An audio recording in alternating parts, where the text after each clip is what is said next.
अकबर, बीरबल और उधार न लौटाने की आदत।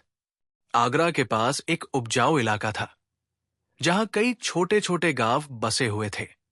इन गांवों में लोग मेहनती थे, पर एक आदत धीरे धीरे सबके लिए परेशानी बनती जा रही थी। उधार लेना और समय पर न लौटाना। शुरू में ये बात छोटी सी लगती थी, पर समय के साथ ये आदत लोगों के रिश्तों, भरोसे और शांति को खोखला करने लगी। गांव का नाम था शिवपुर। यहां किसान, कारीगर, व्यापारी और मजदूर सब मिलजुल कर रहते थे। फसल अच्छी होती तो खुशी, और अगर बारिश कम हो जाती तो चिंता। ऐसे ही समय में लोग एक दूसरे से उधार लेने लगे। कोई बीज के लिए, कोई घर की मरम्मत के लिए, कोई बेटी की शादी के लिए। शुरुआत में सब ठीक था, क्योंकि लोग एक दूसरे पर भरोसा करते थे। पर धीरे धीरे कुछ लोगों ने उधार लौटाने में टालमटोल शुरू कर दी। शिवपुर का सबसे पुराना व्यापारी था सेठ हरिदत्त। उसकी दुकान पर अनाज, तेल, कपड़ा, सब कुछ मिलता था। लोग उससे उधार ले लेते और वो रजिस्टर में नाम लिख लेता। सेठ का दिल बड़ा था, पर उसकी चिंता भी बढ़ने लगी थी। रजिस्टर के पन्ने भरते जा रहे थे, पर पैसे लौटाने वाले कम होते जा रहे थे। एक दिन सेठ हरिदत्त ने गांव की चौपाल पर सबको बुलाया। उसने शांत स्वर में कहा, भाइयों, उधार देना लेना गलत नहीं है, पर समय पर लौटाना जरूरी है। अगर ऐसा न हुआ तो हमारा आपसी भरोसा टूट जाएगा। लोगों ने सिर हिलाया, पर कोई ठोस जवाब नहीं आया। सबको लगा कि बात यूं ही टल जाएगी। इसी बीच गांव में एक और घटना हुई। रामू नाम का किसान, जिसने पिछले साल अपने पड़ोसी मोहन से बीज के लिए उधार लिया था, इस साल अच्छी फसल के बावजूद पैसा लौटाने से बच रहा था। जब मोहन ने पूछा, तो रामू ने कहा, अभी थोड़ा समय दे दो, घर में खर्चे बहुत हैं। मोहन चुप हो गया, पर उसके मन में खटास बैठ गई। ऐसी ही कहानियां पूरे गांव में फैलने लगी। रिश्तों में दूरी आने लगी। लोग एक दूसरे से नजरें चुराने लगे। गांव का माहौल बदलने लगा। इस खबर की भनक धीरे धीरे आगरा दरबार तक पहुंची। अकबर को प्रजा की स्थिति जानने में गहरी रुचि थी। जब उसे पता चला कि शिवपुर जैसे गांवों में उधार न लौटाने की आदत से अशांति फैल रही है, तो उसने बीरबल को बुलाया। अकबर ने कहा, बीरबल, ये समस्या साधारण दिखती है, पर इसके परिणाम गंभीर हो सकते हैं। तुम जाकर देखो कि असली समस्या क्या है और इसका हल कैसे निकाला जाए। बीरबल ने सिर झुकाकर आदेश स्वीकार किया। कुछ दिनों बाद बीरबल साधारण वेश में शिवपुर पहुंचा। उसने खुद को एक दूर के गांव का यात्री बताया और सेठ हरिदत्त की दुकान पर ठहर गया। सेठ ने उसका स्वागत किया और बातचीत में अपने मन की परेशानी खोल दी। बीरबल ने ध्यान से सब सुना, पर कोई राय नहीं दी। अगले दिन वो गांव के खेतों, चौपाल और घरों में घूमता रहा। उसने लोगों की बातें सुनी, उनके व्यवहार को देखा। कहीं गुस्सा, कहीं मजबूरी, कहीं चालाकी, सब साफ नजर आ रहा था। एक शाम बीरबल चौपाल पर बैठा था। तभी रामू और मोहन की बहस सुनाई दी। रामू फिर वही बहाना बना रहा था। बीरबल ने बीच में दखल नहीं दिया, बस सब कुछ मन में दर्ज करता गया। अगले दिन बीरबल ने एक अजीब सा सुझाव रखा। उसने गांव वालों से कहा, मैं एक छोटा सा खेल खेलना चाहता हूं। इसमें कोई हार जीत नहीं है, बस सच्चाई सामने आएगी। लोग उत्सुक हो गए। बीरबल ने कहा, कल सुबह सब लोग अपनी अपनी उधारी का हिसाब लिखकर लाएं। किसने कितना लिया और कितना लौटाया, सब साफ साफ। लोगों में हलचल मच गई। कुछ घबराए, कुछ बेफिक्र दिखे। अगले दिन चौपाल पर बड़ी भीड़ जमा हुई। बीरबल ने सबके कागज इकट्ठा किए और उन्हें बिना पढ़े एक टोकरी में डाल दिया। फिर उसने कहा, अब मैं एक कहानी सुनाऊंगा। उसने एक ऐसे गांव की कहानी सुनाई जहां लोग उधार लेते लेते इतने आत्तन हो गए कि अंत में कोई किसी पर भरोसा नहीं करता था। गांव बिखर गया, लोग अलग थलग पड़ गए। कहानी खत्म होते ही बीरबल ने टोकरी उलट दी। कागज बिखर गए। उसने कहा, ये कागज नहीं, हमारे रिश्ते हैं। अगर इन्हें संभाला नहीं गया तो यही हाल होगा। कुछ लोग शर्मिंदा हो गए, पर समस्या का हल अभी भी दूर था। बीरबल ने अगले दिनों में और भी अजीब अजीब काम किए। उसने खुद कुछ लोगों से उधार मांगा और समय पर लौटा दिया। फिर उसने कुछ से उधार लिया और देर से लौटाया, ये देखने के लिए कि लोग कैसा महसूस करते हैं। धीरे धीरे लोगों को समझ आने लगा कि उधार लौटाने में देर कैसी पीड़ा देती है। पर गांव में एक व्यक्ति था जो अब भी टस से मस नहीं हो रहा था। उसका नाम था कालू। वो चालाक था और हमेशा दूसरों की मजबूरी का फायदा उठाता था। उसने कई लोगों से उधार लिया था, पर कभी लौटाने का इरादा नहीं किया। बीरबल ने यह बात नोटिस की, पर कुछ नहीं कहा। एक दिन बीरबल ने गांव में घोषणा की कि वो एक नई व्यवस्था शुरू करेगा। इसमें जो भी उधार लेगा, उसे एक निश्चित दिन सबके सामने हिसाब देना होगा। अगर वो न लौटा सका, तो उसे अपनी वजह बतानी होगी। ये बात सुनकर कालू घबरा गया, पर उसने सोचा कि वो कोई न कोई बहाना बना ही लेगा। निर्धारित दिन आया। चौपाल पर फिर भीड़ जमा हुई। एक एक कर लोग आगे आए। कुछ ने उधार लौटाया, कुछ ने माफी मांगी और समय मांगा। माहौल गंभीर था। आखिर में कालू की बारी आई। वो आगे बढ़ा, पर उसके चेहरे पर आत्मविश्वास नहीं था। उसने बहाने बनाने शुरू किए। कभी बीमारी, कभी नुकसान, कभी रिश्तेदार की मदद। बीरबल ने शांत स्वर में पूछा, अगर हर बार कोई न कोई बहाना हो, तो उधार का मतलब क्या रह जाएगा? कालू चुप हो गया। भीड़ में सन्नाटा छा गया। सबकी नजरें बीरबल पर थी। लगा कि अब कोई बड़ा फैसला होगा। लेकिन बीरबल ने कुछ भी घोषित नहीं किया। उसने बस इतना कहा, मैंने जो देखना था, देख लिया। अब मुझे आगरा लौटना है। लोग हैरान रह गए। कोई सजा नहीं, कोई आदेश नहीं। कुछ दिनों बाद बीरबल आगरा पहुंचा और अकबर को सारी बातें बताईं। अकबर ने ध्यान से सुना और मुस्कराया। उसने कहा, तो तुमने फैसला लोगों पर छोड़ दिया? बीरबल ने उत्तर दिया, हां, क्योंकि आदतें आदेश से नहीं, समझ से बदलती है। इधर शिवपुर में हालात धीरे धीरे बदलने लगे। लोग खुद ब खुद उधार लौटाने लगे। भरोसा थोड़ा थोड़ा लौट रहा था। पर कालू अब भी चुपचाप बैठा था। उसने न पैसा लौटाया, न गांव छोड़ा। एक शाम सेठ हरिदत्त ने कालू को अपनी दुकान पर बुलाया। दोनों के बीच लंबी बातचीत हुई। क्या बात हुई, ये किसी को पता नहीं चला। अगले दिन कालू की दुकान बंद थी। लोग कहने लगे कि वो कहीं चला गया है। कुछ ने कहा कि उसने उधार चुका दिया, कुछ ने कहा कि नहीं। गांव में तरह तरह की बातें फैलने लगी। किसी को सच्चाई नहीं पता थी। कुछ समय बाद बीरबल फिर से शिवपुर आया, इस बार बिना बताए। उसने देखा कि गांव पहले से शांत है, पर एक अजीब सी बेचैनी अब भी बाकी है। बीरबल सेठ हरिदत्त के पास गया, पर सेठ ने सिर्फ इतना कहा, कुछ सवालों के जवाब समय ही देता है। बीरबल मुस्कराया और गांव से निकल पड़ा।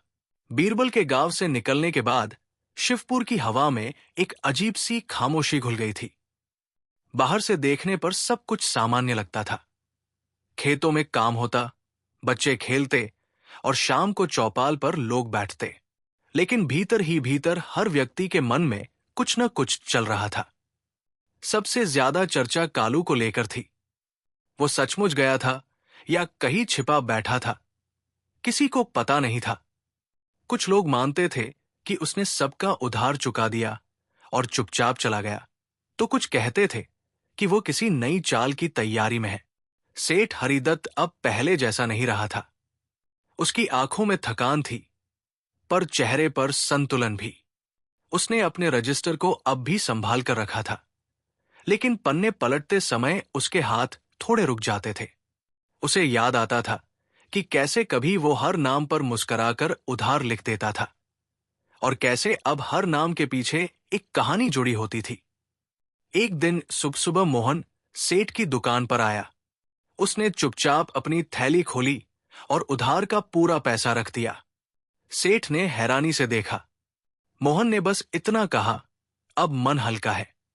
सेठ ने पैसे ले लिए, पर उस पल उसे समझ आया कि यह बदलाव किसी आदेश से नहीं आया, बल्कि भीतर की हलचल से आया है। ऐसे ही कुछ और लोग आए।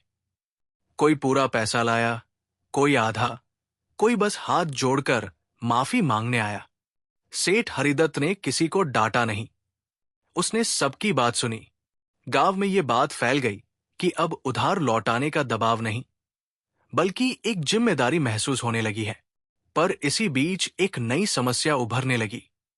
कुछ लोग ऐसे भी थे जिन्होंने कभी उधार लिया ही नहीं था, लेकिन अब उन्हें लगने लगा कि वे मूर्ख थे। वे कहते, जब सब ले रहे थे, हमने क्यों नहीं लिया? ये सोच धीरे धीरे ईर्ष्या में बदलने लगी। गांव में भरोसा लौट तो रहा था, लेकिन एक नया असंतुलन जन्म ले रहा था। इसी समय एक दिन एक अजनबी शिवपुर में आया। साधारण कपड़े, शांत चाल। उसने किसी से अपना नाम नहीं बताया। वो कभी चौपाल पर बैठता, कभी खेतों के बीच घूमता। लोग उसे देखकर अनदेखा कर देते, लेकिन कुछ को उसकी आंखों में सवाल दिखते थे। सेठ हरिदत्त ने उसे अपनी दुकान पर देखा और पानी पिलाया। अजनबी ने ज्यादा बात नहीं की, बस इतना पूछा, ये गांव पहले कैसा था? सेठ ने लंबी सांस ली और कहा, जैसा अब है वैसा ही था। बस लोगों के मन हल्के थे। अजनबी मुस्कराया, पर कुछ नहीं बोला। इधर कालू की चर्चा फिर तेज हो गई। एक रात किसी ने दावा किया कि उसने कालू को गांव के बाहर देखा। अगले दिन किसी ने कहा कि वो नदी के उस पार गया है। अफवाहें फैलती रहीं। हर अफवाह के साथ लोगों का मन फिर से बेचैन हो जाता। रामू, जो पहले उधार लौटाने में टालमटोल करता था, अब सबसे ज्यादा परेशान रहने लगा। उसे लगता था कि लोग उसे अब भी उसी नजर से देखते हैं। वो हर किसी से जरूरत से ज्यादा मीठा बोलने लगा, ताकि पुराने दाग धुल जाए। लेकिन मन का डर इतना आसानी से नहीं जाता। एक शाम चौपाल पर चर्चा छिड़ी। किसी ने कहा, अगर कालू लौट आया तो क्या होगा? किसी ने जवाब दिया, अब कोई उसे उधार नहीं देगा। किसी ने कहा, पर अगर उसने बदला हुआ रूप दिखाया तो? बातों का कोई अंत नहीं था। उसी शाम अजनबी ने पहली बार खुलकर बात की। उसने कहा, जब भरोसा टूटता है तो उसे जोड़ने में समय लगता है, पर जब शक जम जाता है तो भरोसा लौटकर भी पूरा नहीं हो पाता। लोग चुप हो गए। किसी ने उससे पूछा, तुम कौन हो? उसने जवाब नहीं दिया। दिन बीतते गए। गांव की व्यवस्था धीरे धीरे बदल रही थी। लोग अब उधार लेने से पहले कई बार सोचते। कोई लिखित हिसाब रखने लगा, कोई गवाह बुलाने लगा। रिश्तों में एक नया औपचारिकपन आ गया था। इसी बीच सेठ हरिदत्त बीमार पड़ गया। यह खबर पूरे गांव में फैल गई। लोग मिलने आने लगे। कुछ उधार लौटाने आए, कुछ बस हालचाल पूछने। सेठ बिस्तर पर लेटा सबको देखता और सोचता कि शायद यही उसकी असली कमाई है, लोगों की चिंता। एक रात जब सेठ की हालत थोड़ी गंभीर हो गई तो उसने मोहन को बुलाया। धीरे से बोला, अगर मैं न रहा तो ये रजिस्टर संभालना। मोहन ने आंखों में आंसू लेकर सिर हिलाया। रजिस्टर अब सिर्फ हिसाब नहीं था, वो गांव की यादों का बोझ था। अगली सुबह सेठ की हालत सुधर गई। लोग बोले, सेठ को नया जीवन मिला है। लेकिन सेठ खुद जानता था कि यह बीमारी उसे कुछ समझाने आई थी। उसी दिन वो अजनबी फिर आया। उसने सेठ से अकेले में बात की। किसी को नहीं पता कि क्या कहा गया। बस इतना देखा गया कि अजनबी जाते समय सेठ ने उसके हाथ पकड़ लिए थे। अगले कुछ दिनों तक गांव शांत रहा। फिर एक शाम अचानक खबर फैली, कालू वापस आ गया है। लोगों में हलचल मच गई। कोई चौपाल की ओर दौड़ा, कोई अपने घर के दरवाजे बंद करने लगा। कालू सचमुच गांव के किनारे खड़ा था। पहले जैसा ही दिखता था, लेकिन चेहरे पर थकान थी। उसने किसी से बात नहीं की, बस सीधा अपने पुराने घर की ओर चला गया। रात भर गांव में नींद नहीं आई। हर किसी के मन में सवाल था, अब क्या होगा? सुबह कालू चौपाल पर आया। उसने सबके सामने कहा, मैं कुछ कहना चाहता हूं। उसकी आवाज में घमंड नहीं था। उसने बताया कि वो गांव छोड़कर गया था क्योंकि उसे लगा कि यहां हर नजर उसे दोषी मानती है। उसने बाहर जाकर मजदूरी की, मेहनत की और कुछ पैसे कमाए। फिर चुप हो गया। उसने न ये कहा कि वो सबका उधार लौटाएगा, न ये कि वो माफी मांगता है। लोग एक दूसरे का मुंह देखने लगे। किसी ने पूछा, तो अब? कालू ने कहा, मुझे खुद नहीं पता। भीड़ में अजनबी भी खड़ा था। उसने कालू को ध्यान से देखा। उस दिन कोई फैसला नहीं हुआ। कालू अपने घर लौट गया। गांव फिर से चर्चा में डूब गया। कुछ लोग बोले कि उसे एक मौका देना चाहिए। कुछ बोले कि भरोसा 2 बार नहीं टूटना चाहिए। दिन बीतते गए। कालू ने किसी से उधार नहीं मांगा, न किसी का पैसा लौटाया। वो बस खेतों में काम करता दिखता। लोग उसे देखते पर बात नहीं करते। सेठ हरिदत्त अब धीरे धीरे ठीक हो रहा था। उसने एक दिन सबको चौपाल पर बुलाया। उसने कहा, उधार पैसा नहीं होता, वो समय और भरोसे का बोझ होता है। जिसे ये बोझ उठाना आता है वही उसे लौटाता है। लोग चुप रहे। अजनबी उस दिन नहीं आया। कुछ दिनों बाद खबर आई कि अजनबी गांव छोड़कर चला गया है। उसने किसी को बताया भी नहीं। बस सेठ के घर एक छोटा सा कपड़ा छोड़ गया था जिसमें कुछ सिक्के बंधे थे। सेठ ने सिक्के देखे और कुछ नहीं कहा। कालू अब भी गांव में था। उसका भविष्य अनिश्चित था। लोग अब भी उसे लेकर उलझन में थे। एक शाम बीरबल का नाम फिर से किसी ने लिया। किसी ने कहा, काश वो फिर आए। किसी ने कहा, अब हमें खुद ही सीखना होगा। शिवपुर में रातें अब पहले जैसी शांत नहीं रही। बाहर से देखने पर सब कुछ वैसा ही लगता था। चांदनी फैलती, हवाएं बहती और कहीं कहीं कुत्तों के भौंकने की आवाज। लेकिन लोगों के मनों में एक अनकही हलचल बनी रहती। हर व्यक्ति अपने भीतर किसी न किसी सवाल से जूझ रहा था। किसी को भरोसे की चिंता थी, किसी को अपने पुराने व्यवहार की शर्म और किसी को इस डर ने जकड़ रखा था कि कहीं सब कुछ फिर से पहले जैसा न हो जाए। कालू की वापसी ने गांव को 2 हिस्सों में बांट दिया था। एक हिस्सा ऐसा था जो मानता था कि इंसान बदल सकता है। वे कहते, अगर मेहनत करके लौटा है तो उसे मौका मिलना चाहिए। दूसरा हिस्सा ऐसा था जो साफ शब्दों में कहता, जिसने एक बार भरोसा तोड़ा वो दोबारा भी तोड़ सकता है। इन दोनों के बीच कई लोग ऐसे भी थे जो कुछ नहीं कहते थे, बस देखते और सुनते थे। कालू खुद भी एक अजीब स्थिति में था। वो सुबह सुबह उठकर खेतों में चला जाता, बिना किसी से बात किए काम करता और शाम को चुपचाप घर लौट आता। उसकी आंखों में न तो पुरानी चालाकी थी, नहीं पूरी तरह सुकून। कभी कभी वो चौपाल की ओर देखता, पर वहां जाने की हिम्मत नहीं करता। उसे लगता था कि हर नजर उसे तौल रही है। एक दिन सुबह सुबह मोहन ने देखा कि कालू उसके खेत के पास खड़ा है। मोहन का मन हुआ कि उससे पूछे, तुम वापस क्यों आए? पर शब्द गले में अटक गए। दोनों ने एक दूसरे को देखा। फिर कालू बिना कुछ कहे आगे बढ़ गया। मोहन देर तक वही खड़ा रहा। उसे समझ नहीं आ रहा था कि उसके मन में गुस्सा है या दया। सेठ हरिदत्त अब कुछ बेहतर महसूस कर रहा था। बीमारी ने उसे कमजोर जरूर किया था, लेकिन उसकी सोच को और गहरा बना दिया था। वो अब रोज थोड़ी देर के लिए दुकान खोलता और फिर चौपाल पर बैठ जाता। लोग उससे सलाह लेने आने लगे। अब सिर्फ उधार के बारे में नहीं, बल्कि जीवन के छोटे बड़े फैसलों के बारे में भी। एक दोपहर रामू सेठ के पास आया। वो कुछ परेशान लग रहा था। उसने कहा, सेठ, लोग अब भी मुझे शक की नजर से देखते हैं। मैंने पैसा लौटा दिया, फिर भी। सेठ ने उसकी बात पूरी होने से पहले कहा, भरोसा लौटाने में समय लगता है, जैसे घाव भरने में समय लगता है। रामू चुप हो गया। उसी दिन गांव में एक और हलचल हुई। पड़ोसी गांव से कुछ लोग आए थे। वे शिवपुर की बदली हुई आदतों के बारे में सुन चुके थे। किसी ने कहा था कि यहां अब उधार लेने से पहले लोग कई बार सोचते हैं। वे जानना चाहते थे कि ये बदलाव कैसे आया। शिवपुर के लोग खुद भी ठीक से जवाब नहीं दे पा रहे थे। शाम को चौपाल पर बड़ी भीड़ थी। बाहरी लोग सवाल पूछ रहे थे और गांव वाले अपने अनुभव बता रहे थे।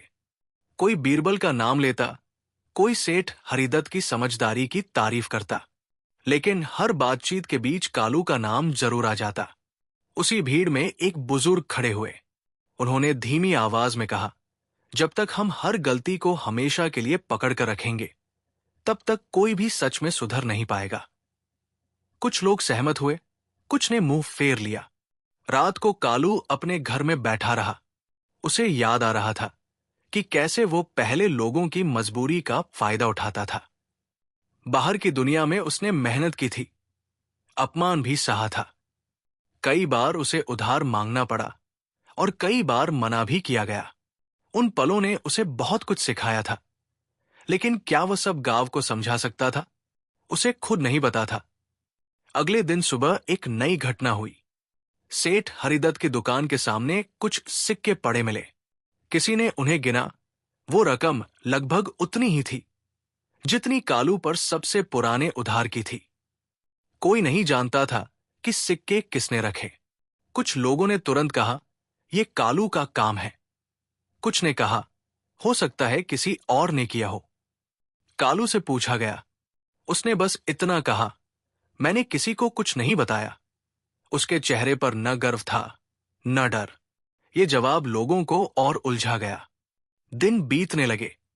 सिक्कों की बात धीरे धीरे पुरानी होने लगी, लेकिन सवाल बना रहा, क्या कालू सच में बदल रहा है या ये सब किसी बड़ी चाल का हिस्सा है?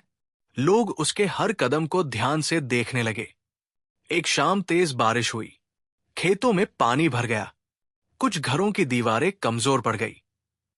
गांव को मिलकर काम करना पड़ा। उसी दौरान कालू सबसे आगे था।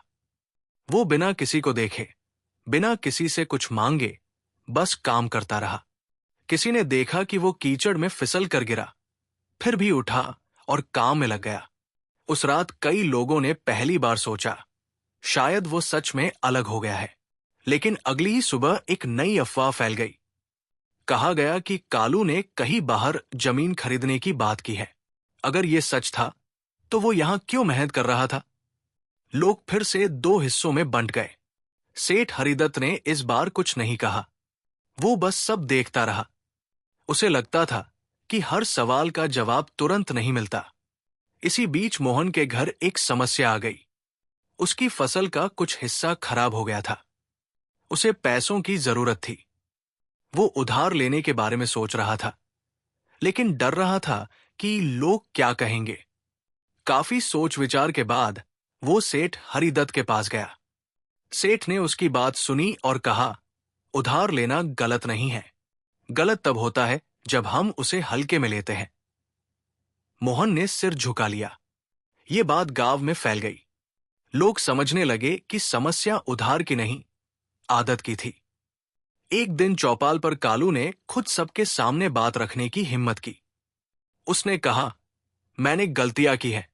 मैंने बाहर बहुत कुछ देखा है। यहां रहकर मुझे रोज अपने पुराने काम याद आते हैं। मैं ये नहीं कहता कि आप मुझ पर भरोसा करें। मैं बस इतना चाहता हूं कि मुझे काम करने दे। भीड़ में सन्नाटा छा गया। किसी ने ताली नहीं बजाई, किसी ने विरोध नहीं किया। ये चुप्पी अपने आप में बहुत कुछ कह रही थी। उस रात कई घरों में देर तक दिए जले रहे। लोग बातें करते रहे, धीमी आवाज में, बच्चों से दूर। कुछ दिन बाद सेठ हरिदत्त ने फिर से अपना रजिस्टर खोला। उसने कुछ पुराने नामों के आगे निशान लगाए, कुछ के आगे खाली जगह छोड़ी। ये उसका निजी हिसाब था, जो वो किसी को नहीं दिखाता था। कालू अब गांव का हिस्सा था, लेकिन पूरी तरह स्वीकार नहीं किया गया था। यह स्थिति उसे खलती थी, लेकिन वो जानता था कि यह रास्ता लंबा है। एक सुबह गांव में खबर आई कि आगरा से कोई आने वाला है। कौन है, क्यों आ रहा है, किसी को पता नहीं था। कुछ लोगों ने सोचा, शायद बीरबल फिर से आएगा। कुछ ने कहा, अब बाहर के लोग हमारे मामलों में क्यों पड़े? कालू ने यह खबर सुनी और चुप हो गया। सेठ हरिदत्त ने आसमान की ओर देखा और कुछ बुदबुदाया। धूल का वो बादल धीरे धीरे पास आता गया। पहले सिर्फ हवा में हलचल थी, फिर घोड़े की टापों की आवाज साफ सुनाई देने लगी। गांव के बच्चे सबसे आगे खड़े थे। उनकी आंखों में उत्सुकता थी। बड़े लोग थोड़ा पीछे थे। उनके मन में उत्सुकता के साथ साथ डर भी था। कोई नहीं जानता था कि आने वाला कौन है और किस इरादे से आ रहा है। जब सवार पास आया तो पता चला कि वो अकेला है। उसके कपड़े साधारण थे, लेकिन चाल में आत्मविश्वास था। उसने घोड़ा चौपाल के पास रोका और उतरकर चारों ओर नजर दौड़ाई। उसकी नजर कुछ पल के लिए सेठ हरिदत्त पर ठहर गई, फिर कालू पर। किसी को नहीं समझ आया कि वो क्या सोच रहा है। उसने अपना नाम नहीं बताया, बस इतना कहा कि वो आगरा से आ रहा है और रास्ते में इस गांव के बारे में कई बातें सुनी हैं। उसने पानी मांगा। मोहन आगे बढ़ा और पानी दिया। सवार ने धन्यवाद कहा और वहीं चौपाल पर बैठ गया, जैसे वो पहले से ही सबको जानता हो। लोगों में फुसफुसाहट शुरू हो गई। कोई बोला, शायद ये किसी बड़े आदमी का दूत है। कोई बोला, हो सकता है किसी नई जांच के लिए आया हो। कालू चुपचाप एक कोने में खड़ा सब देख रहा था। उसके मन में पुराने डर फिर से जाग उठे। सवार ने थोड़ी देर बाद बोलना शुरू किया। उसकी आवाज शांत थी, लेकिन शब्द सीधे दिल तक पहुंचते थे। उसने कहा कि रास्ते में उसने कई गांव देखे, कई कहानियां सुनी। कई लोग उधार के बोझ से दबे थे, कहीं भरोसे की कमी से झगड़े होते थे। फिर उसने कहा, पर इस गांव के बारे में जो सुना वो थोड़ा अलग था। सेठ हरिदत्त ने धीरे से पूछा, अलग कैसे? सवार मुस्कराया। कहा गया कि यहां लोग अब पहले से ज्यादा सोच समझ कर कदम रखते हैं। ये सुनकर कुछ लोग गर्व से भर गए, कुछ असहज हो गए, क्योंकि सच ये भी था कि गांव अब पहले जैसा खुला नहीं रहा था। सवार ने किसी से कोई सवाल नहीं किया, बस बातें करता रहा।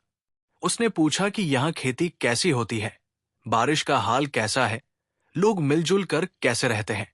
जवाब मिलते रहे, पर हर जवाब के पीछे एक छुपा हुआ डर भी था। शाम ढलने लगी। सवार ने कहा कि वो रात यही रुकेगा। सेठ हरिदत्त ने उसे अपने घर ठहरने को कहा। सवार ने हामी भर ली। ये बात कालू को चुभ गई। उसे लगा जैसे सब कुछ फिर से उसके हाथ से निकल रहा है। रात को सेठ के घर में दिया जल रहा था। सवार और सेठ आमने सामने बैठे थे। दोनों के बीच लंबी चुप्पी रही। फिर सवार ने कहा, आप इस गांव में बहुत कुछ देख चुके हैं। सेठ ने सिर हिलाया, देखा भी है और सहा भी। सवार ने पूछा, और अब? सेठ ने उत्तर नहीं दिया। उसी रात कालू को नींद नहीं आई। वो बार बार उठकर बाहर देखता। उसे लग रहा था कि ये सवार उसके लिए कोई नया मोड़ लेकर आया है। क्या ये मौका है या फिर नई मुसीबत? अगली सुबह गांव में हलचल थी। सवार जल्दी उठा और खेतों की ओर निकल गया। कुछ लोग उसके पीछे पीछे हो लिए। वो किसानों से बात करता, उनकी जमीन देखता, उनकी मेहनत को सराहता। कहीं वो रुकता, मिट्टी उठाकर देखता, कहीं फसल की बालियां तोड़कर हथेली पर रगड़ता।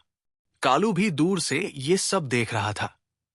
उसे लग रहा था कि ये आदमी सब कुछ बहुत ध्यान से देख रहा है, जैसे किसी निष्कर्ष पर पहुंचने की कोशिश कर रहा हो।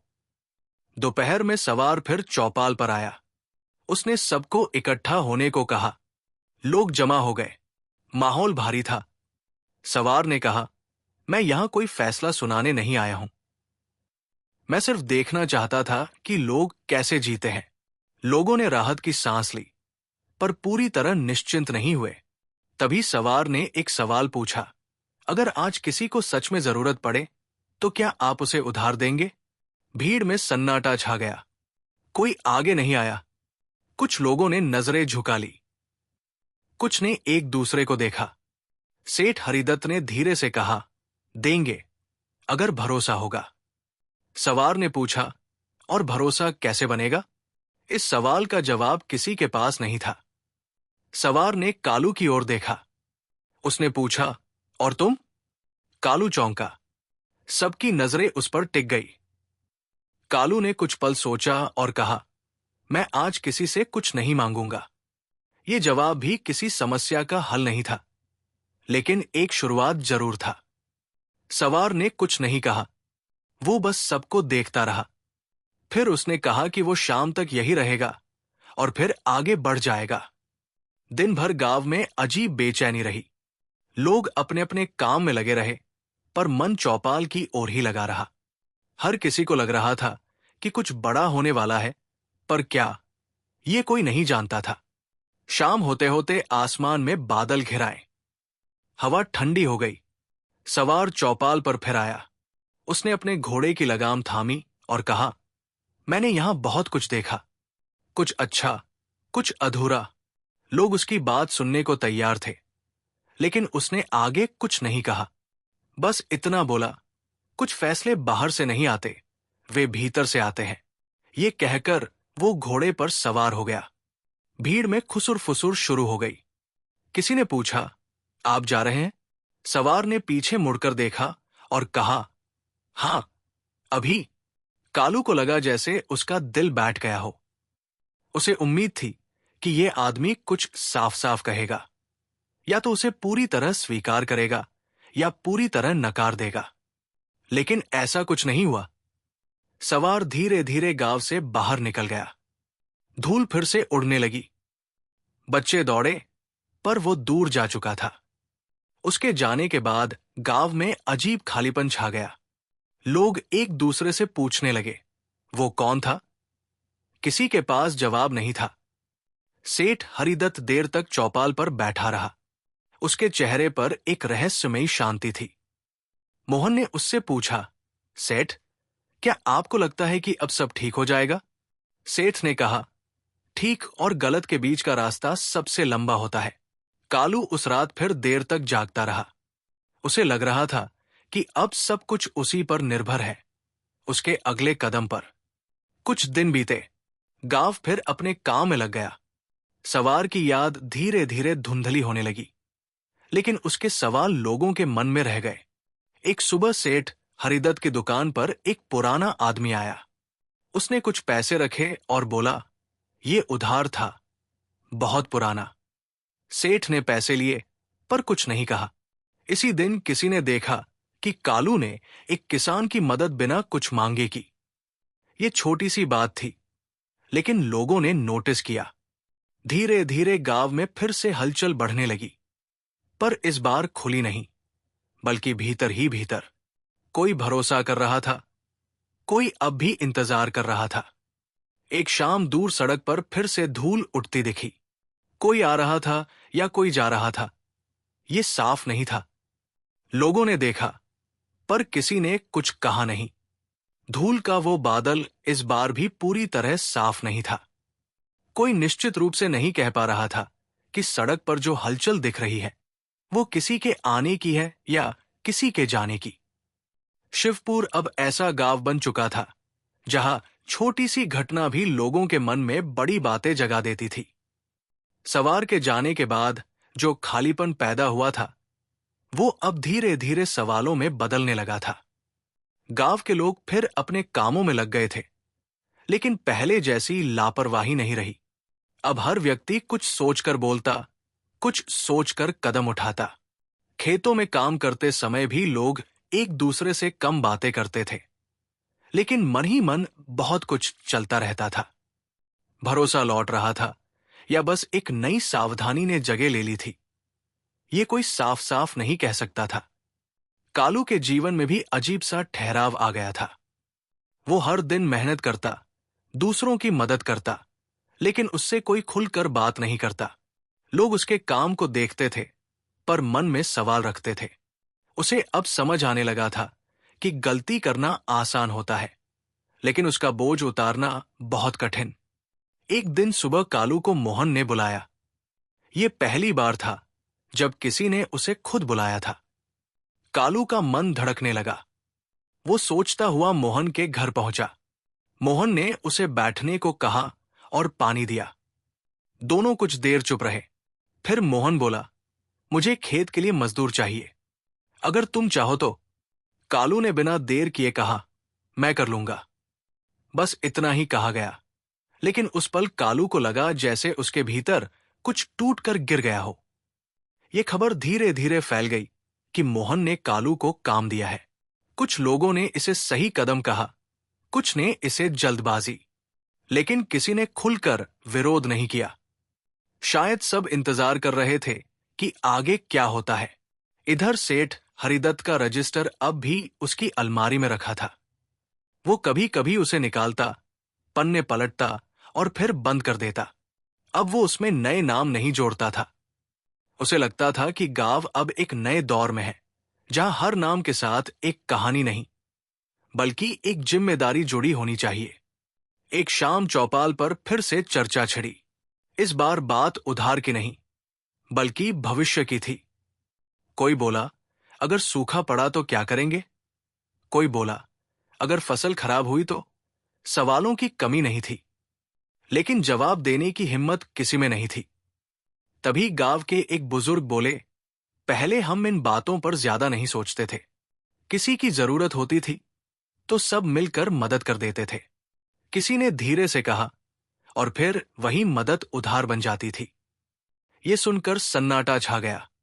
कुछ दिनों बाद गांव में एक नई बात फैलने लगी। कहा जा रहा था कि आसपास के गांवों में शिवपुर की चर्चा हो रही है। लोग कह रहे थे कि यहां अब चीजें बदल रही है। कुछ लोग देखने भी आए, लेकिन ज्यादा देर नहीं रुके। उन्हें यहां की खामोशी समझ नहीं आई। कालू अब मोहन के खेतों में नियमित काम करने लगा था। वो समय पर आता, समय पर जाता, कोई शिकायत नहीं करता। धीरे धीरे मोहन का भरोसा बढ़ने लगा, लेकिन वो इसे जाहिर नहीं करता था। उसे डर था कि कहीं ये भरोसा फिर टूट न जाए। एक दिन अचानक सेठ हरिदत्त ने कालू को बुलाया। कालू के हाथ कांपने लगे। वो सोचने लगा कि शायद अब उसे गांव छोड़ने को कहा जाएगा। लेकिन सेठ ने उससे बस इतना पूछा, क्या तुम थक गए हो? कालू चौंका। उसने कहा, थकान तो है, पर काम से नहीं। सेठ ने कुछ नहीं कहा, बस उसे देखता रहा। उस मुलाकात के बाद कालू के बारे में गांव की राय थोड़ी बदलने लगी। लोग अब उसे पूरी तरह दोषी नहीं मानते थे, लेकिन पूरी तरह स्वीकार भी नहीं कर पा रहे थे। ये बीच की स्थिति सबसे कठिन थी। इसी बीच बारिश का मौसम आ गया। इस बार बारिश अच्छी हुई। खेतों में हरियाली फैल गई। लोग खुश थे, लेकिन खुशी भी अब संभली हुई थी। हर कोई जानता था कि एक अच्छी फसल सब कुछ ठीक नहीं कर देती। एक रात तेज आंधी आई। कुछ घरों की छतें हिल गई। गांव वालों को फिर एकजुट होकर काम करना पड़ा। कालू सबसे आगे था। उसने बिना किसी से कहे कई घरों की मदद की। इस बार लोगों ने उसे रोका नहीं। अगली सुबह गांव में यह चर्चा थी कि कालू ने रात भर काम किया। किसी ने कहा, शायद वो सच में बदल गया है। किसी ने कहा, अभी देखना बाकी है। सेठ हरिदत्त ये सब सुनता रहा, पर उसने कोई राय नहीं दी। कुछ दिन बाद एक और खबर आई। आगरा से फिर कोई आने वाला है। इस बार खबर पक्की नहीं थी, बस अटकलें थी। कुछ लोगों ने कहा कि ये वही सवार हो सकता है, कुछ ने कहा कि कोई और होगा। गांव फिर से बेचैन हो गया। कालू ने ये सुना तो वो चुप हो गया। उसे लगा कि शायद उसकी परीक्षा अभी खत्म नहीं हुई है। एक शाम जब सूरज डूब रहा था, तब सचमुच दूर सड़क पर हलचल दिखी। इस बार कोई घोड़ा नहीं था, बल्कि पैदल लोग थे, 2 या 3। वे धीरे धीरे चल रहे थे। गांव वाले बाहर निकल आए। वे लोग गांव के पास आकर रुक गए। उन्होंने किसी से कुछ नहीं कहा, बस इधर उधर देखने लगे। ये रहस्य और गहरा हो गया। सेठ हरिदत्त आगे बढ़ा। उसने पूछा, आप लोग किससे मिलना चाहते हैं? उनमें से एक ने कहा, हम बस देखना चाहते हैं। इतना कहकर वे लोग गांव में घुस आए। लोगों के दिल फिर से धड़कने लगे। कोई नहीं जानता था कि ये नया मोड़ किस दिशा में जाएगा। क्या ये गांव की बदली हुई आदतों की परीक्षा है, या किसी और कहानी की शुरुआत? कालू दूर खड़ा ये सब देख रहा था। रात अब पूरी तरह उतर चुकी थी। शिवपुर की गलियां, जो दिन में लोगों की आवाजों से भरी रहती थी, अब धीमी धीमी सरसराहट और कभी कभी किसी के खांसने की आवाज से गूंज रही थी। जो लोग पैदल आए थे वे अलग अलग जगह बैठ गए थे। कोई चौपाल के पास, कोई मंदिर के बाहर और कोई सेठ हरिदत्त की दुकान के सामने। उन्होंने किसी से कुछ नहीं पूछा, नहीं अपना परिचय दिया। यही चुप्पी लोगों को सबसे ज्यादा बेचैन कर रही थी। गांव के कई घरों में उस रात देर तक दिए जलते रहे। औरतें फुसफुसाकर बातें कर रही थी। पुरुष बार बार बाहर झांक रहे थे। बच्चों को जल्दी सुला दिया गया था, पर नींद किसी की आंखों में नहीं थी। सबके मन में यही सवाल था, ये लोग कौन हैं और क्यों आए हैं? कालू अपने घर के बाहर बैठा आसमान देख रहा था। बादल छंट चुके थे और तारे साफ दिख रहे थे। उसे याद आ रहा था कि पहले वो ऐसे ही रातों में बैठकर ये सोचता था कि किससे क्या लिया जाए, किसे कैसे बहलाया जाए। आज वही रातें उसे आईना दिखा रही थी। अब वो किसी से कुछ लेना नहीं चाहता था। बस ये चाहता था कि लोग उसे शक की नजर से देखना बंद कर दें। लेकिन वो जानता था कि ये उसके हाथ में पूरी तरह नहीं है। सुबह हुई, सूरज निकला, लेकिन गांव की हवा भारी थी। पैदल आए लोग अब भी यही थे। उन्होंने सुबह की चाय खुद बनाई, पानी खुद भरा। ये देखकर कुछ लोगों को अजीब लगा। अगर ये लोग बाहर से आए हैं तो किसी के यहां ठहर क्यों नहीं रहे? सेठ हरिदत्त ने तय किया कि अब चुप्पी तोड़नी चाहिए। वो धीरे धीरे चौपाल पहुंचा, जहां दो आदमी बैठे थे। उसने नम्रता से पूछा, आप लोग रात भर यही रहे? उनमें से एक ने सिर हिलाया। हां। सेठ ने पूछा, क्या किसी की तलाश में आए हैं? आदमी ने कहा, शायद। इतना कहकर वो फिर चुप हो गया। सेठ को ये जवाब बेचैन कर गया। शायद शब्द पूरे गांव पर भारी पड़ रहा था। दिन चढ़ने लगा। लोग अपने काम पर जाने लगे, लेकिन ध्यान कहीं और था। खेतों में काम करते हुए भी लोग रास्ते की ओर देखते रहते। हर कोई चाहता था कि ये रहस्य जल्दी खुले, लेकिन साथ ही डर भी रहा था कि अगर खुला तो क्या सामने आएगा। दोपहर के करीब उन पैदल आए लोगों में से एक मोहन के खेत की ओर गया। मोहन खुद वही काम कर रहा था। उसने आदमी को देखा तो रुक गया। आदमी ने खेत की मिट्टी उठाई, हाथ से रगड़ी और पूछा, यहां पानी की कमी रहती है? मोहन ने कहा, कभी कभी। आदमी ने फिर पूछा, और तब लोग क्या करते हैं? मोहन ने कहा, एक दूसरे की मदद करते हैं। अब सोच समझकर। आदमी ने कुछ नहीं कहा, बस सिर हिलाया और आगे बढ़ गया। ये छोटी सी बातचीत जल्दी ही पूरे गांव में फैल गई। लोग अंदाजे लगाने लगे, क्या ये लोग खेती देखने आए हैं या गांव की हालत जांचने? उधर कालू को भी बुलावा मिला। सेठ हरिदत्त ने उसे अपने पास बुलाया। कालू घबराया हुआ पहुंचा। सेठ ने उसे बैठने को कहा और बोला, तुमने इन लोगों को देखा? कालू ने कहा, देखा है। सेठ ने पूछा, तुम्हें क्या लगता है? कालू ने कुछ देर सोचा और कहा, मुझे लगता है ये लोग जवाब ढूंढ रहे हैं। सेठ ने उसकी ओर देखा। किस सवाल का? कालू ने सिर झुका लिया, शायद भरोसे का। सेठ कुछ देर चुप रहा। उसे पहली बार लगा कि कालू अब बातें सिर्फ अपने बारे में नहीं सोचकर करता है। शाम होते होते पैदल आए लोगों ने सबको चौपाल पर बुलाया। ये पहली बार था जब उन्होंने खुद ऐसा किया। पूरा गांव जमा हो गया। हर चेहरा सवालों से भरा था। उनमें से जो सबसे आगे था, उसने बोलना शुरू किया। उसकी आवाज साधारण थी, न ऊंची न नीची। उसने कहा, हम लोग घूमते रहते हैं, गांव गांव देखते हैं, सुनते हैं, समझते हैं। किसी ने पूछा, पर क्यों? उसने कहा, क्योंकि हर जगह एक जैसी परेशानियां हैं, पर हर जगह लोग उन्हें अलग तरह से झेलते हैं। फिर उसने कहा, हमने इस गांव के बारे में सुना था कि यहां उधार की आदत ने लोगों को बांट दिया था। भीड़ में हलचल हुई। कुछ लोग असहज हो गए। आदमी ने आगे कहा, और यह भी सुना कि यहां कुछ बदल रहा है। सेठ हरिदत्त ने आगे बढ़कर कहा, बदलाव चल रहा है, पूरा नहीं हुआ। आदमी ने सिर हिलाया, यही देखने आए थे। इतना कहकर वे लोग चुप हो गए।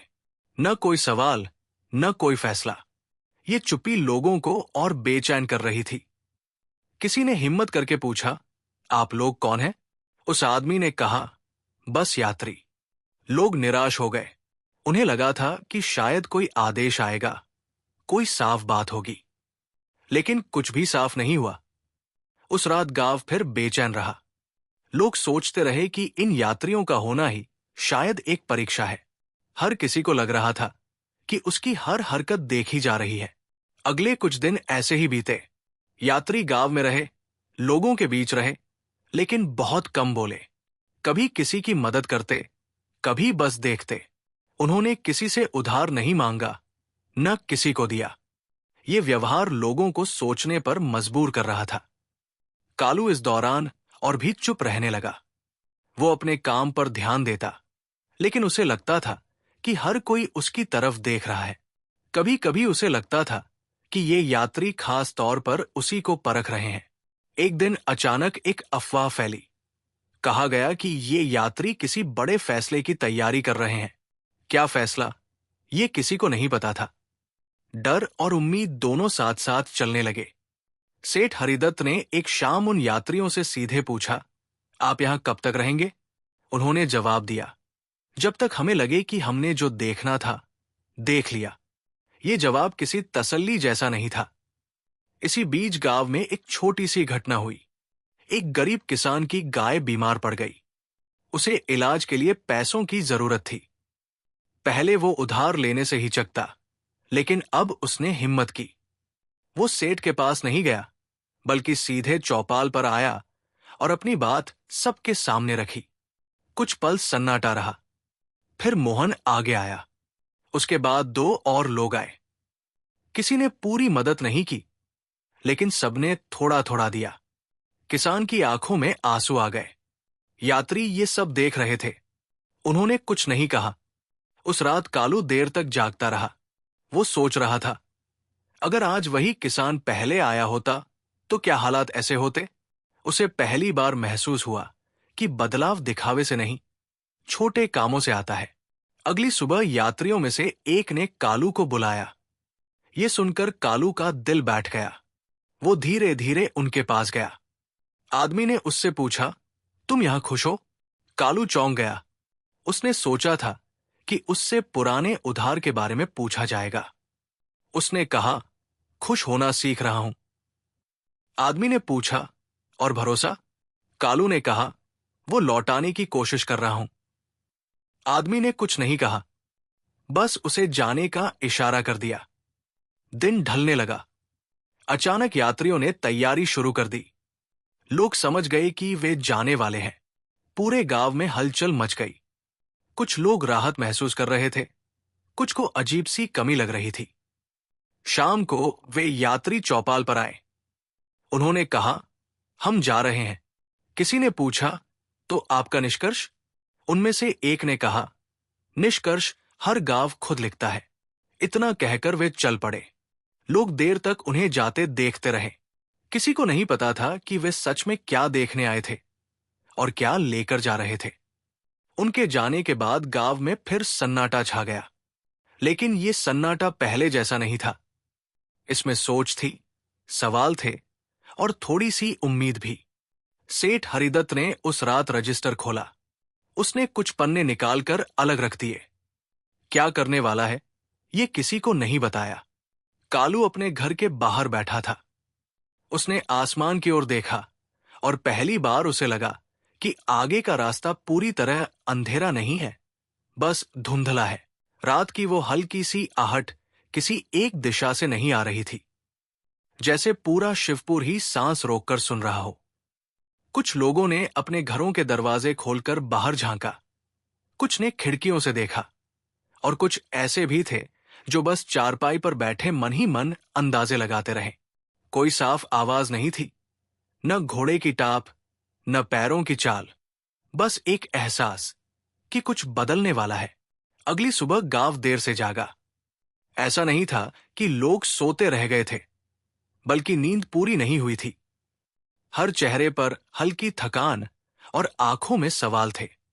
यात्री जा चुके थे, लेकिन उनकी मौजूदगी अब भी हवा में घुली हुई थी। ऐसा लग रहा था जैसे उन्होंने कुछ कहा नहीं, पर बहुत कुछ छोड़ गए हों। सेठ हरिदत्त सुबह जल्दी उठकर चौपाल की ओर चले गए। वे रोज ऐसा करते थे, लेकिन आज उनके कदम कुछ भारी थे। चौपाल पर कुछ लोग पहले से बैठे थे। मोहन, रामू और 2-3 बुजुर्ग। सब एक दूसरे को देख रहे थे, लेकिन कोई बात शुरू नहीं कर रहा था। कुछ देर बाद सेठ ने खुद चुप्पी तोड़ी। कल रात किसी ने कुछ सुना? मोहन ने सिर हिलाया। कुछ साफ नहीं, बस लगा जैसे कोई गुजरा हो। रामू ने धीरे से कहा, या शायद हम ही ज्यादा सोच रहे हैं। ये बात सबको चुभ गई। क्या सच में वे ज्यादा सोच रहे थे, या फिर जो हुआ वो साधारण नहीं था? उसी समय कालू भी चौपाल के पास आकर खड़ा हो गया। वो बैठा नहीं, बस थोड़ी दूरी पर खड़ा सब सुनता रहा। अब लोग उसकी मौजूदगी से पहले जितने असहज नहीं होते थे, लेकिन सहज भी नहीं थे। वो एक ऐसा नाम बन गया था जो हर बातचीत में बिना बोले शामिल रहता था। सेठ ने कालू की ओर देखा और कहा, आज काम पर नहीं गए? कालू ने जवाब दिया, जाऊंगा। बस थोड़ी देर रुक गया। ये छोटा सा संवाद भी लोगों को अजीब लगा। पहले ऐसा कभी नहीं होता था कि सेठ खुद कालू से बात शुरू करें। दिन चढ़ने लगा। लोग अपने अपने कामों में लग गए। खेतों में हल चले, कुओं से पानी खींचा गया, औरतें घरों में लगी रहीं। बाहर से देखने पर सब सामान्य था, लेकिन भीतर गांव जैसे किसी फैसले का इंतजार कर रहा था। दोपहर के समय एक नई खबर फैलने लगी। कहा गया कि रात को किसी ने सेठ हरिदत्त की दुकान के पास किसी को देखा था। कोई कहता कि वो छाया थी, कोई कहता कोई आदमी था। ये बात धीरे धीरे बढ़ती गई। कुछ लोगों को लगा कि शायद यात्री फिर लौट आए हों। कुछ को लगा कि ये किसी और की चाल है। सेठ ने जब ये सुना तो वो कुछ देर सोच में पड़ गए। फिर उन्होंने अपनी दुकान खोली, अलमारी से रजिस्टर निकाला, उसे मेज पर रखा और एक एक पन्ना ध्यान से देखने लगे। ये वही रजिस्टर था जिसमें सालों की उधारी, भरोसे और टूटे वादों की कहानी लिखी थी। मोहन पास खड़ा था। उसने देखा कि सेठ कुछ पन्नों को देर तक देखते रहे और फिर उन्हें अलग कर दिया। ये क्या है? मोहन ने पूछा। सेठ ने कहा, कुछ ऐसे हिसाब जिनका फैसला अब गांव को करना है। मोहन कुछ समझ नहीं पाया, लेकिन उसने और सवाल नहीं किया। शाम होते होते गांव में फिर हलचल बढ़ गई। इस बार वजह थी नदी के उस पार से आई खबर। कहा गया कि वहां भी कुछ अजनबी देखे गए हैं। कोई पक्का नहीं कह सकता था कि वे वही यात्री हैं या कोई और, लेकिन खबर ने गांव की बेचैनी फिर जगा दी। कालू उस शाम नदी की ओर गया। वो अकेला था। पानी शांत बह रहा था, लेकिन उसके मन में उथल पुथल थी। उसे लग रहा था कि बीता हुआ समय उसे बार बार पकड़ रहा है। चाहे वो कितना भी बदलने की कोशिश करे, पुरानी पहचान उसका पीछा नहीं छोड़ रही थी। वो देर तक नदी किनारे बैठा रहा। लौटते समय उसने देखा कि दूर किसी पेड़ के नीचे कोई खड़ा है। अंधेरा घना था, चेहरा साफ नहीं दिखा। कालू रुक गया। दिल जोर से धड़कने लगा। कौन है? उसने आवाज दी। कोई जवाब नहीं आया। वो छाया धीरे धीरे पीछे हट गई। कालू ने पीछा नहीं किया।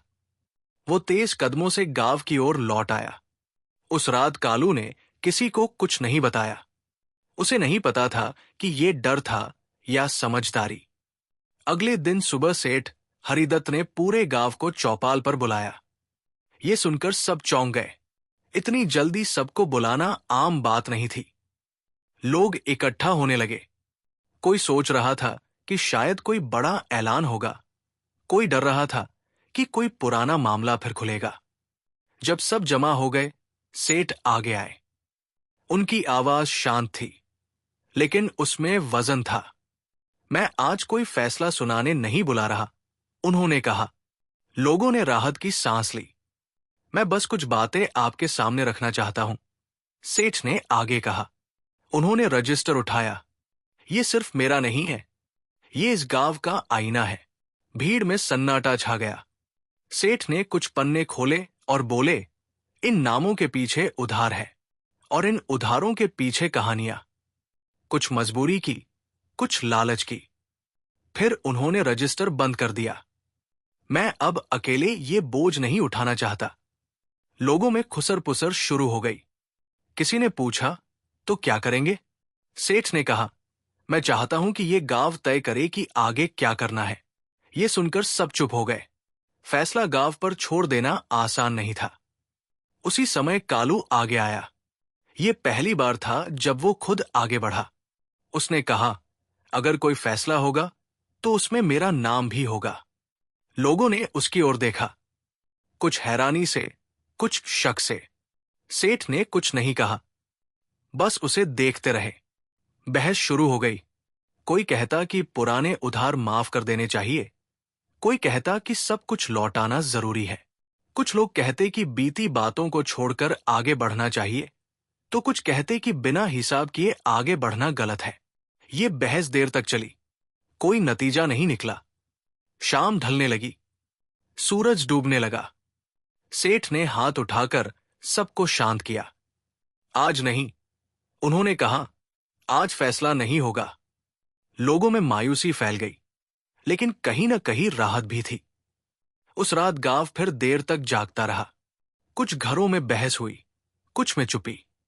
हर कोई अपने अपने मन में फैसला कर रहा था, लेकिन खुलकर कोई कुछ नहीं कह रहा था। अगले दिन सुबह एक अजीब घटना हुई। रजिस्टर से अलग किए गए कुछ पन्ने गायब थे। ये खबर आग की तरह फैल गई। सेठ ने खुद देखा, वाकई पन्ने नहीं थे। किसने लिए? ये सवाल सबके मन में था। कुछ लोगों की नजरें अपने आप कालू की ओर गई। कालू ने जब ये सुना तो उसका चेहरा सफेद पड़ गया। मैंने नहीं लिए, उसने कहा, पर किसी के पास सबूत नहीं था, न उसके खिलाफ न उसके पक्ष में। गांव फिर दो हिस्सों में बंटने लगा। पुराने शख्स सिर उठाने लगे। उसी शाम किसी ने देखा कि नदी की ओर वही छाया फिर दिखाई दी। इस बार दो लोगों ने देखी। अब ये सिर्फ अफवाह नहीं रही। सेठ हरिदत्त ने गहरी सांस ली। उन्हें लग रहा था कि जो प्रक्रिया उन्होंने शुरू की थी, वो अब उनके हाथ से निकल रही है। कालू उस रात अपने घर में बैठा रहा। उसके मन में डर था, गुस्सा था और एक सवाल भी। अगर उसने सच में बदलने की कोशिश की है, तो क्या ये कभी साबित हो पाएगा? रात गहराती जा रही थी, लेकिन शिवपुर की आंखों में नींद नहीं थी। रजिस्टर के गायब पन्नों की खबर ने पूरे गांव को जैसे जगा दिया था। हर गली, हर आंगन में एक ही बात घूम रही थी, वे पन्ने कहाँ गए और क्यों गए? सेठ हरिदत्त अपने घर के अंदर बैठे थे। दिया जल रहा था, लेकिन उसकी रोशनी भी उनके मन की उलझन को साफ नहीं कर पा रही थी। वो बार बार उसी अलमारी की ओर देख रहे थे जहां रजिस्टर रखा जाता था। उनके लिए वो सिर्फ कागजों का पुलिंदा नहीं था, बल्कि वर्षों की मेहनत, भरोसे और गलतियों का हिसाब था। मोहन बाहर खड़ा पहरा दे रहा था। उसने किसी से कहा नहीं, लेकिन उसे लग रहा था कि आज रात कुछ भी हो सकता है। गांव में डर ऐसा फैल रहा था जैसे हवा में कोई अनजानी गंध घुल गई हो। कालू अपने घर में बैठा दीवार की ओर देख रहा था। उसके कानों में दिन भर की बातें गूंज रही थी। पन्ने गायब है, किसी ने चुराए हैं, शायद कालू ने। उसने सिर पकड़ लिया। उसे गुस्सा भी आ रहा था और डर भी। गुस्सा इसलिए कि बिना सबूत फिर वही उंगली उसी पर उठ रही थी, और डर इसलिए कि कहीं सच में कोई उसे फंसाने की चाल न चल रहा हो। उसने तय किया कि वो चुप नहीं बैठेगा। रात के तीसरे पहर वो धीरे से घर से निकला। गली सुनसान थी। चांद बादलों के पीछे छिपा हुआ था। वो सीधे चौपाल की ओर गया। वहां कोई नहीं था। उसने चारों ओर देखा। अचानक उसे दूर मंदिर की सीढ़ियों के पास कुछ हलचल दिखी। वो सावधानी से आगे बढ़ा। दिल जोर जोर से धड़क रहा था। जैसे जैसे वो पास पहुंचा, उसने देखा कि कोई बैठा है। वो आदमी सिर झुकाए कुछ देख रहा था। कौन है? कालू ने धीमी आवाज में पूछा। आदमी ने सिर उठाया। अंधेरे में चेहरा पूरी तरह साफ नहीं था, लेकिन आवाज पहचानी सी लगी। डर मत, उस आदमी ने कहा, मैं हूं। रामू। कालू हैरान रह गया। तुम यहां क्या कर रहे हो? रामू ने कुछ देर चुप रहकर कहा, मैं भी वही ढूंढ रहा हूं जो सब ढूंढ रहे हैं, सच्चाई। कालू को समझ नहीं आया कि वो क्या कह रहा है। उसने पूछा, तुम्हें लगता है पन्ने किसने लिए? रामू ने एक गहरी सांस ली। मुझे नहीं पता किसने लिए, लेकिन मुझे डर है कि इसका दोष किसी पर डाल दिया जाएगा। कालू कुछ कहना चाहता था, लेकिन शब्द नहीं निकले। दोनों कुछ देर चुप बैठे रहे। फिर रामू उठकर चला गया, बिना पीछे देखे। कालू वही खड़ा रह गया। उसे लगा कि मामला उसकी सोच से कहीं ज्यादा उलझा हुआ है। अगली सुबह गांव में शोर मच गया। सेठ हरिदत्त ने फिर सबको चौपाल पर बुलाया। इस बार लोगों की भीड़ पहले से ज्यादा थी। चेहरे पर गुस्सा, डर और जिज्ञासा सब मिला हुआ था। सेठ ने सबके सामने साफ शब्दों में कहा, रजिस्टर के कुछ पन्ने गायब हैं। ये सच है। भीड़ में हलचल हुई, लेकिन सेठ ने आगे कहा, मैं किसी पर आरोप नहीं लगाऊंगा। ये सुनकर कुछ लोग चौंक गए। कुछ को ये बात अच्छी लगी, कुछ को नहीं। एक आदमी चिल्लाया, बिना पूछे कैसे छोड़ दे? दूसरा बोला, अगर दोषी नहीं पकड़ा गया तो फिर वही होगा जो पहले होता था। सेठ ने हाथ उठाकर सबको शांत किया। अगर हम फिर से शक में जीने लगे तो ये गांव कभी ठीक नहीं होगा। इसी बीच कालू आगे आया। सबकी नजरें उसी पर टिक गई। अगर शक है, उसने कहा, तो मुझसे पूछिए, मैं जवाब दूंगा। भीड़ में सन्नाटा छा गया। किसी ने कहा, तुम पर पहले भी शक था। कालू ने सिर हिलाया, हां, था, और शायद रहेगा भी, लेकिन इस बार मैंने कुछ नहीं लिया। सेठ हरिदत्त ने कालू को ध्यान से देखा, फिर बोले, सिर्फ कह देने से सच साबित नहीं होता। कालू ने कहा, तो मुझे मौका दीजिए। कैसा मौका? किसी ने पूछा। कालू ने सबकी ओर देखा। मुझे खुद ढूंढने दीजिए कि पन्ने कहाँ गए। अगर मैं न ढूंढ सका तो आप जो चाहे फैसला करें। यह बात गांव के लिए नई थी। दोषी समझा जाने वाला आदमी खुद जांच करना चाहता था। लंबी बहस के बाद सेठ ने कहा, ठीक है, लेकिन सबके सामने। कालू ने हामी भरी। अगले कुछ दिन गांव में अजीब माहौल रहा। लोग कालू को देखते, लेकिन इस बार नफरत से नहीं, जिज्ञासा से। वो दिन में काम करता और शाम को लोगों से बात करता, बुजुर्गों से, युवाओं से, और उन लोगों से भी जिन्होंने कभी उधार लिया था। धीरे धीरे कुछ बातें सामने आने लगी। किसी ने कहा कि उसने रात को सेठ की दुकान के पास एक परछाई देखी थी। किसी ने कहा कि नदी की ओर किसी को जाते देखा था। बातें साफ नहीं थी, लेकिन एक दिशा बनने लगी थी। एक शाम कालू नदी किनारे गया, वही जगह जहां उसने पहले भी छाया देखी थी। इस बार वो अकेला नहीं था, मोहन भी उसके साथ था। दोनों चुपचाप इधर उधर देख रहे थे। अचानक मोहन ने जमीन की ओर इशारा किया। वहां कागज का एक टुकड़ा पड़ा था, पुराना, मुड़ा हुआ। कालू ने उसे उठाया। वो रजिस्टर का ही पन्ना था। मोहन की आंखें फैल गई। ये यहां कैसे आया? कालू ने कहा, शायद किसी ने जानबूझकर छोड़ा है। दोनों ने चारों ओर देखा, लेकिन कोई नहीं था। ये खबर गांव में फैलते ही हलचल मच गई। कुछ लोग बोले, देखो, पन्ना मिल गया। कुछ बोले, तो बाकी पन्ने कहाँ हैं? सेठ हरिदत्त ने वो पन्ना हाथ में लिया। उसकी आंखें नम हो गई। ये वही पन्ना था जिस पर सबसे पुराने उधारों का हिसाब था। ये यहां क्यों फेंका गया? उन्होंने खुद से पूछा। उसी रात गांव में फिर हल्की सी आहट सुनाई दी। इस बार कई लोगों ने सुनी। कुछ ने कहा कि किसी ने नदी पार की, कुछ ने कहा कि कोई गांव के बाहर की ओर गया। कालू उस रात नहीं सोया। उसे लग रहा था कि वो सच्चाई के करीब है, लेकिन हर कदम पर कुछ न कुछ और उलझता जा रहा है। अगली सुबह एक और पन्ना मिला, इस बार खेतों के बीच। फिर अगले दिन एक और, मंदिर के पास। जैसे कोई धीरे धीरे पन्ने वापस कर रहा हो, लेकिन पूरा सच नहीं दिखा रहा हो। लोग फिर दो हिस्सों में बंट गए। कुछ बोले, कोई हमें सबक सिखा रहा है। कुछ बोले, ये किसी की चाल है। सेठ हरिदत्त ने अब साफ कह दिया, जब तक सारे पन्ने नहीं मिलते कोई फैसला नहीं होगा। कालू पर से शक कुछ कम हुआ, लेकिन पूरी तरह गया नहीं।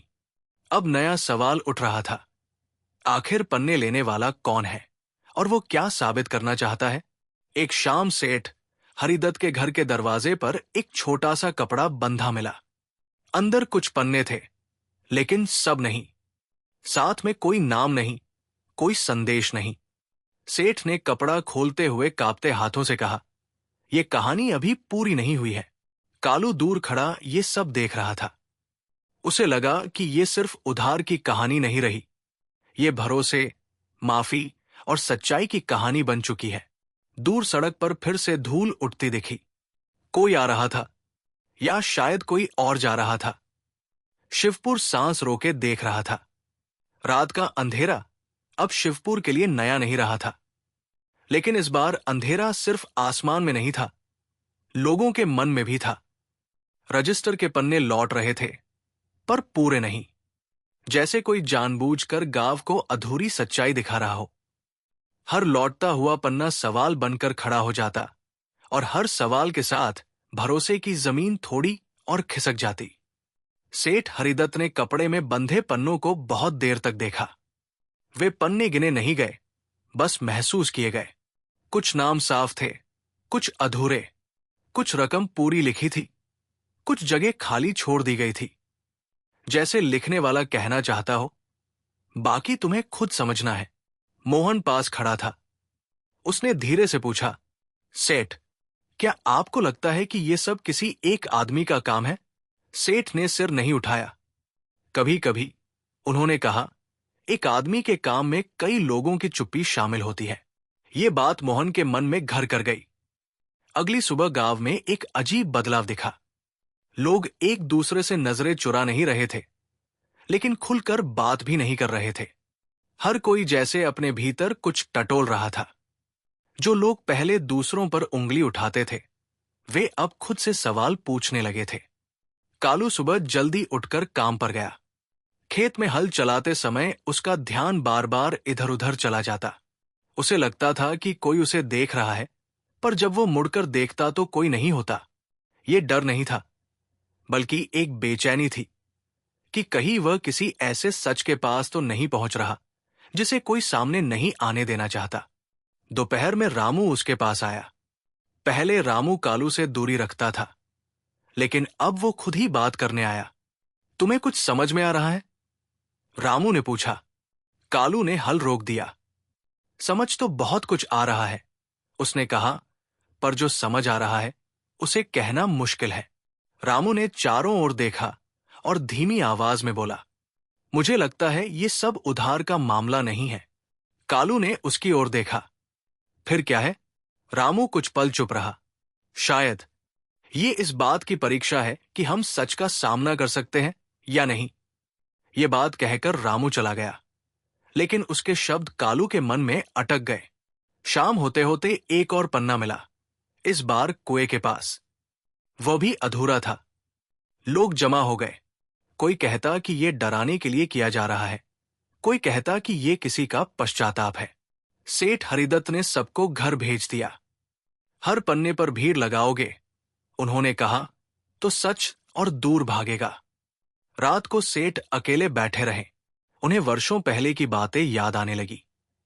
किसे उन्होंने बिना सोचे उधार दिया, किसे उन्होंने जरूरत से ज्यादा भरोसा दिया, और किसे उन्होंने उसकी हालत देखकर चुपचाप माफ कर दिया। उन्हें एहसास हुआ कि रजिस्टर में सिर्फ लोगों का हिसाब नहीं था, उसमें उनके अपने फैसलों की परछाई भी थी। उसी रात किसी ने सेठ के दरवाजे पर दस्तक दी। सेठ चौंके। इतनी रात को कौन हो सकता है? उन्होंने दरवाजा खोला। बाहर कोई नहीं था, बस जमीन पर एक छोटा सा थैला रखा था। थैले के अंदर 2 पन्ने थे। इस बार दोनों पूरे थे। नीचे किसी का नाम नहीं, लेकिन एक निशान बना था। कोई अक्षर नहीं, बस एक टेढ़ी रेखा। सेठ देर तक उस निशान को देखते रहे। उन्हें लगा जैसे उन्होंने ये कहीं देखा है, लेकिन कहाँ, ये याद नहीं आ रहा था। अगली सुबह गांव में ये खबर आग की तरह फैल गई कि कुछ पन्ने पूरे लौट आए हैं। लोग चौपाल पर जमा हो गए। इस बार बहस तेज थी। एक आदमी बोला, ये कोई खेल खेल रहा है। दूसरा बोला, नहीं, ये हमें धीरे धीरे सच्चाई दिखा रहा है। तीसरा बोला, अगर सब पन्ने लौटा देगा तो क्या हम सब बेगुनाह हो जाएंगे? इस सवाल पर सन्नाटा छा गया। कालू ने पहली बार ऊंची आवाज में कहा, बेगुनाही कागज से तय नहीं होती। सब उसकी ओर देखने लगे। तो किससे होती है? किसी ने पूछा। कालू ने जवाब नहीं दिया। वो खुद भी यही ढूंढ रहा था। उस दिन शाम को कालू अकेले नदी की ओर गया। पानी शांत था, लेकिन बहाव गहरा। उसे लगा जैसे ये नदी भी शिवपुर जैसी है, ऊपर से शांत, भीतर से तेज। अचानक उसे नदी के उस पार हलचल दिखी। एक आदमी खड़ा था। इस बार वो छाया नहीं थी, साफ दिखाई दे रहा था। कालू ने आवाज दी, कौन है? आदमी ने कोई जवाब नहीं दिया, बस हाथ उठाकर कुछ इशारा किया, फिर पीछे मुड़कर चला गया। कालू ने बिना सोचे नदी पार करने की कोशिश नहीं की। वो वापस गांव लौटा, लेकिन उसका मन वहीं अटका रहा। रात को गांव में फिर आहटें सुनाई दी। इस बार कई लोगों ने सुनी। कुछ ने कहा कि किसी ने खेतों के रास्ते गांव में प्रवेश किया। कुछ ने कहा कि कोई मंदिर के पीछे से निकला। सेठ हरिदत्त ने मोहन को बुलाया। मुझे लगता है, सेठ ने कहा, कि अब सिर्फ पन्ने ढूंढना काफी नहीं है। तो मोहन ने पूछा, तो हमें यह समझना होगा कि इन्हें उठाया क्यों गया। अगले दिन सेठ ने एक अजीब फैसला लिया। उन्होंने चौपाल पर ऐलान किया कि जो भी पन्ने लौट आए हैं उन्हें सबके सामने पढ़ा जाएगा, लेकिन जिन पन्नों पर किसी का नाम आएगा उसे बोलने का मौका दिया जाएगा। सफाई देने का नहीं, सिर्फ बोलने का। यह सुनकर लोग घबरा गए। कुछ लोग बोले कि यह ठीक नहीं, कुछ बोले कि यही सही रास्ता है। पहला पन्ना पढ़ा गया। एक बुजुर्ग का नाम था। उन्होंने धीरे से कहा, मैंने लिया था, लौटाया नहीं। मुझे लगा कोई याद नहीं रखेगा। दूसरा पन्ना पढ़ा गया। एक जवान आदमी का नाम था। उसने कहा, मैंने लौटाना चाहा था, लेकिन डर गया था। धीरे धीरे बातें सामने आने लगी। कोई खुद को सही ठहराने नहीं आया, बस सच बोलने आया। कालू का नाम अभी किसी पन्ने पर नहीं आया था, लेकिन हर कोई जानता था कि उसका नाम सबसे भारी है। तभी एक और पन्ना खोला गया। इस बार नाम आधा था, लेकिन सब समझ गए कि वो कालू का ही है। सबकी नजरें उसकी ओर गई। कालू आगे आया। जो लिखा है वो सच है, उसने कहा, और जो नहीं लिखा वो भी सच है। भीड़ में खुसर पुसर हुई। तुम और क्या छुपा रहे हो? किसी ने पूछा। कालू ने सिर हिलाया। मैं अब कुछ नहीं छुपा रहा, लेकिन हर सच कागज पर नहीं लिखा जाता। सेठ हरिदत्त ने पन्ना बंद कर दिया। आज के लिए इतना काफी है, उन्होंने कहा।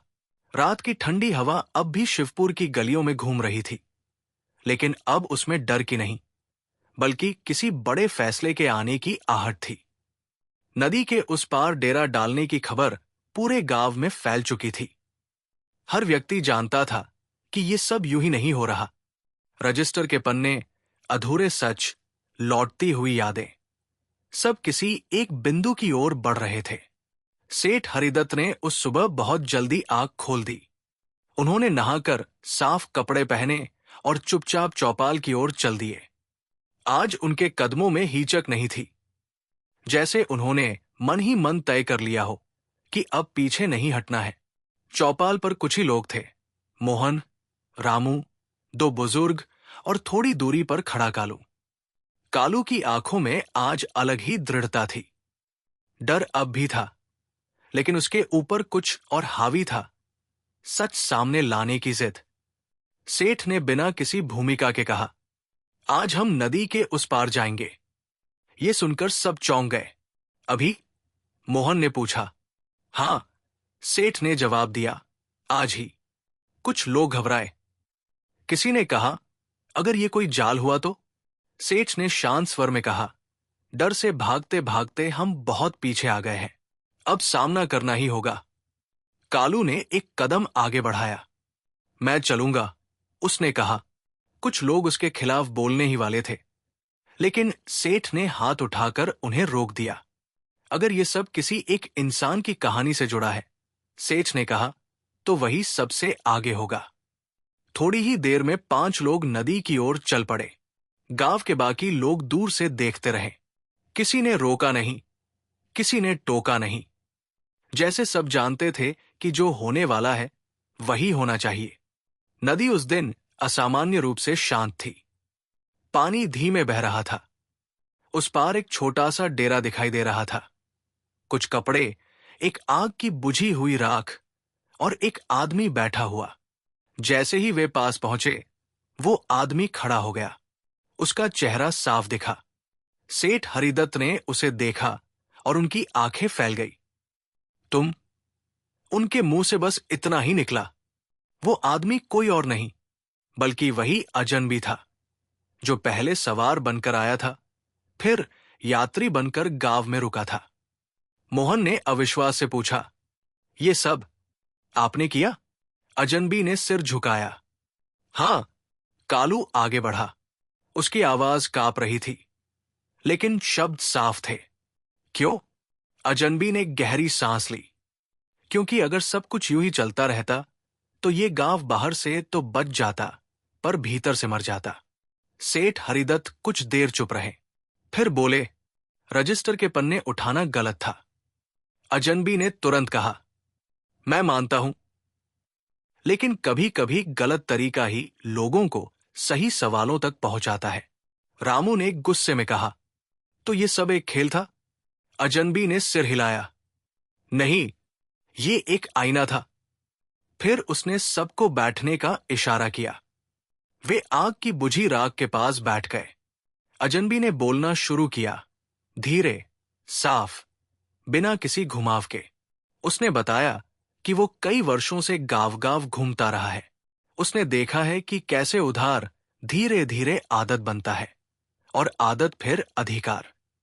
कैसे लोग मजबूरी में लेते हैं और फिर लौटाना भूल जाते हैं। कैसे 1-2 लोग चालाक बनते हैं और पूरा गांव भुगतता है। शिवपुर अलग नहीं था, उसने कहा।